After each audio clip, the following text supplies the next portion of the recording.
अस्सलाम वालेकुम स्टूडेंट्स। पिछले लेसन में हमने डबल एंट्री सिस्टम के कुछ कॉन्सेप्ट्स पढ़े थे, जिसमें हमने डेबिट और क्रेडिट का पढ़ा था, जो कि हमारी किसी भी ट्रांजैक्शन का बहुत ही अहम जुज़ होते हैं। बेसिकली डेबिट और क्रेडिट जो होते हैं, ये दो डायरेक्शंस होती हैं जो हमारी ट्रांजैक्शन को बताते हैं कि ये या इंक्रीज हो रहे हैं या डिक्रीज हो रहे हैं। तो इसी एस्पेक्ट को मद्देनजर रखते हुए मैं आपको अकाउंटिंग इक्वेशन को एक्सप्लेन करूंगी।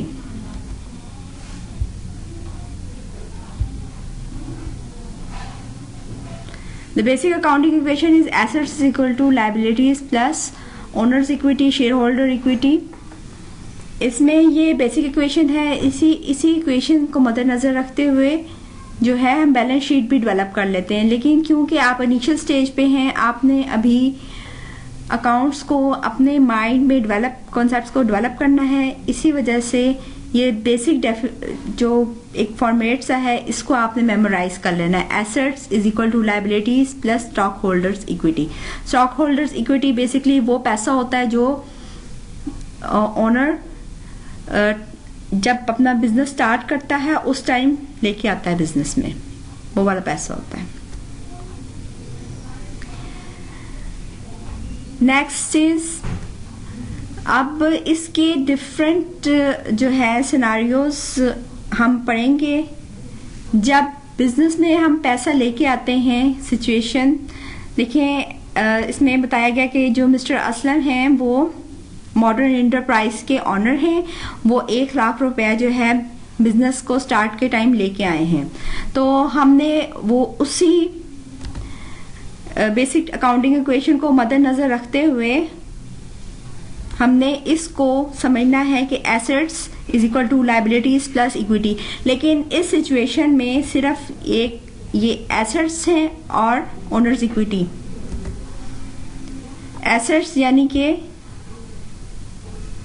हमारे जो अमाउंट आ रही है और जो वो वाली अमाउंट जो कि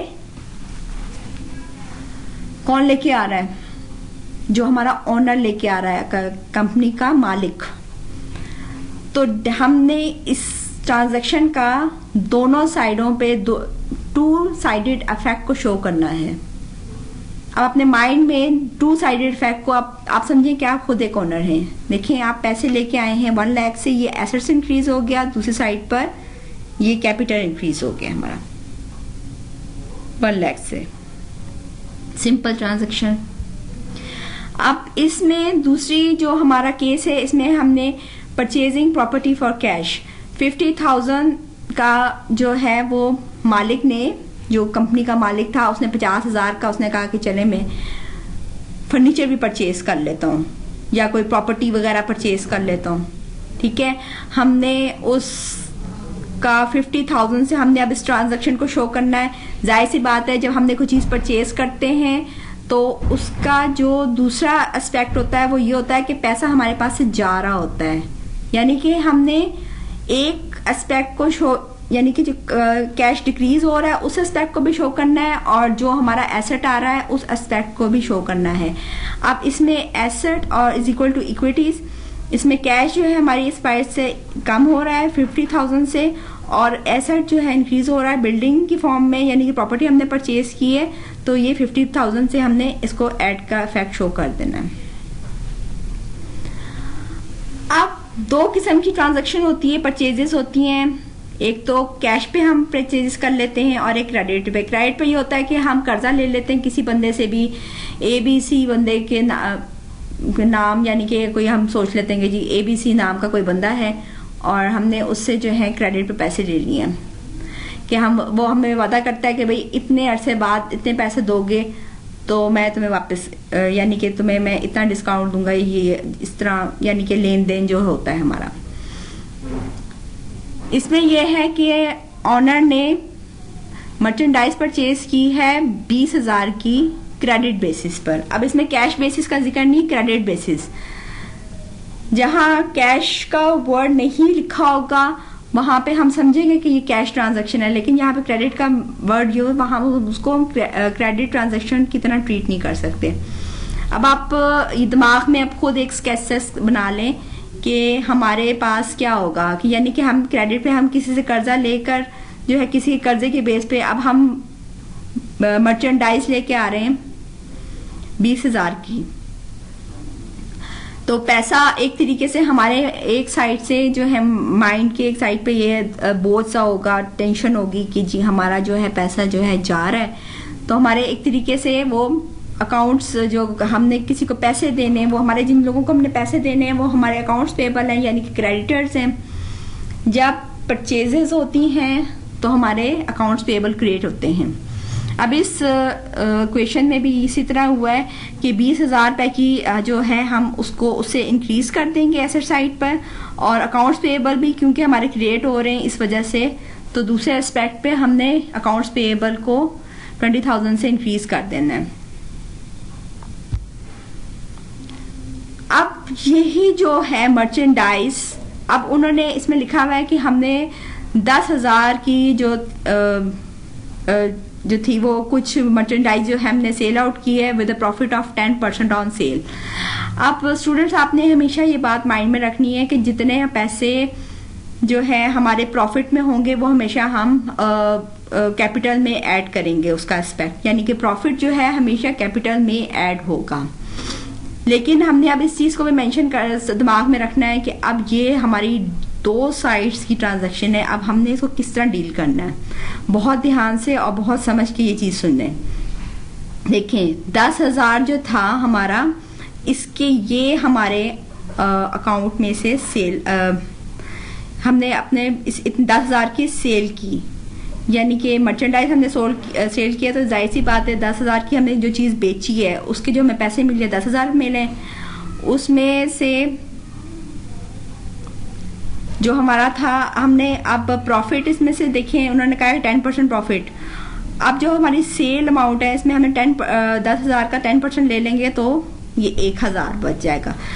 अब जो इन दोनों का डिफरेंस होगा वो डिफरेंस वो वाला होगा जिसपे हमारी मर्चेंडाइज जो है वो चली गई है, ठीक है। तो 9,000 10,000 माइनस 1,000 इज इक्वल टू 9,000। और आप देखिए ये साथ के साथ इन्होंने इक्वेट भी कर रहे हैं नीचे और इसको शो कर रहे हैं बैलेंस। ये मैंने आपकी जो है जो आपको लगी हुई किताब है आईकॉम के स्टूडेंट्स को, उसमें से ये कॉपी पेस्ट किया है ये चैप्टर, ताकि आप लोगों के लिए आसान हो जाए।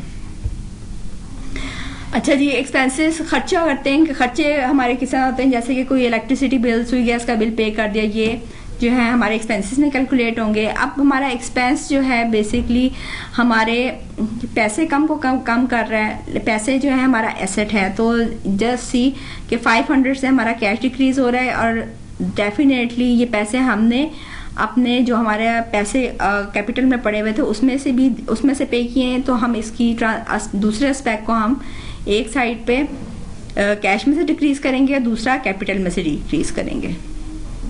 ये देखें 500 जो है दोनों साइड्स पर एसेट्स और इक्विटीज दोनों साइड पर डिडक्ट हो रहा है। Next comes paying a creditor for discount.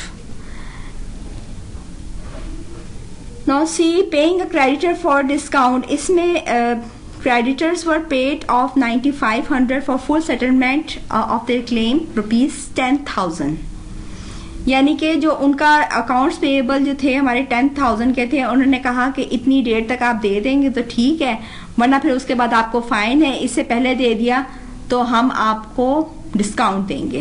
यानी कि उन्होंने जो हमारे क्रेडिटर्स थे उन्होंने हमें ये फेवर दी।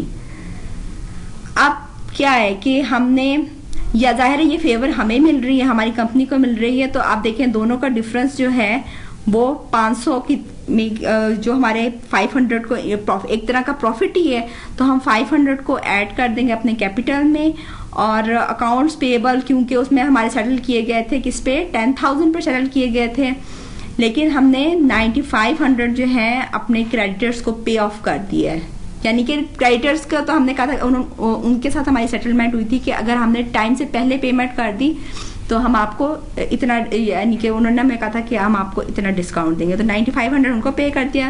लेकिन हमारी अकाउंट्स पेबल जो है, हमारे क्रेडिटर्स जो हैं 10,000 से डिक्रीज हो गए, और जो प्रॉफिट था 500 रुपये वो उससे हमने